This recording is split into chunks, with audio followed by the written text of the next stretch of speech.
The most learned of us are ignorant. The acquisition of knowledge always involves the revelation of ignorance, almost is the revelation of ignorance.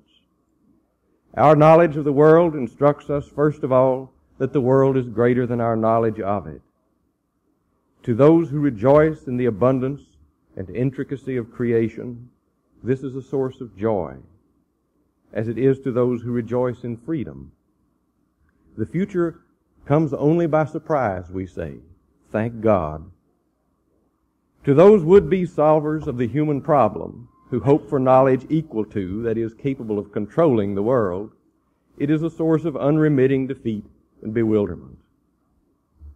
The evidence is overwhelming that knowledge does not solve the human problem. Probably doesn't solve any problem. Indeed, the evidence overwhelmingly suggests, with Genesis, that knowledge is the problem. Or perhaps we should say instead that all our problems tend to gather under two questions about knowledge. One, having the ability and desire to know, how and what should we learn? And the other, having learned, how and for what should we use what we know? One thing we do know, that we dare not forget, is that better solutions than ours have at times been made by people with much less information than we have. We know, too, from the study of agriculture, that the same information, tools, and techniques that in one farmer's hands will ruin land, in another's will save and improve it. This is not a recommendation of ignorance. To know nothing, after all, is no more possible than to know enough. I am only proposing that knowledge, like everything else, has its place, and that we need urgently now to put it in its place. I will have something to say later about what I think its place is. If we want to know and cannot help knowing, then let us learn as fully and accurately as we decently can. But let us at the same time abandon our superstitious beliefs about knowledge, that it is ever sufficient, that it can of itself solve problems, that it is intrinsically good, that it can be used objectively or disinterestedly. Let us acknowledge that the objective or disinterested researcher is always on the side that pays best. And let us give up our forlorn pursuit of the informed decision. The informed decision, I suggest, is as fantastical a creature as the disinterested third party and the objective observer. Or it is, if by informed we mean supported by sufficient information. I got all this from my father, who's 81 now, and one night not long ago he was sitting on the porch in the evening, and he was quiet a long time, and directly he said, "Well, I've come to two conclusions." And I said, "What?" "Well," he said, "I've had a wonderful life, and I haven't had very much to do with it." "Well," I said, "did you ever make an informed decision?" He said, "No."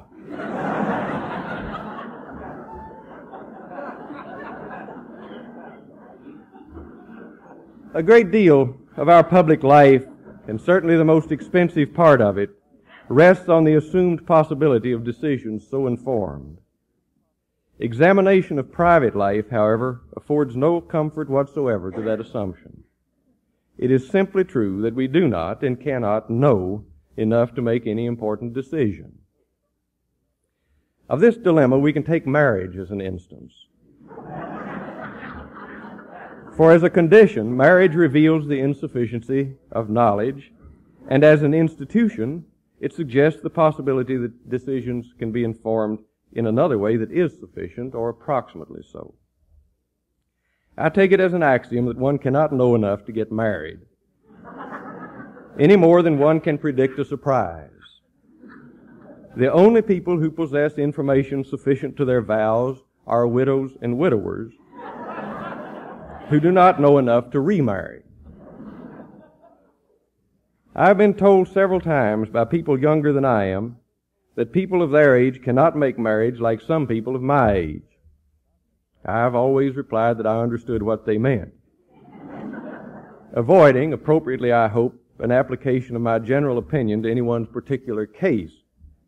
But I confess, in general, that what I have understood them to mean has troubled me, for I think they can have meant one of only two things: that marriage is too good for them, and they were unwilling to bring it down to the level of their imperfections, or that they were too good for marriage, unwilling to limit themselves by the forswearings that marriage so unacceptingly imposes.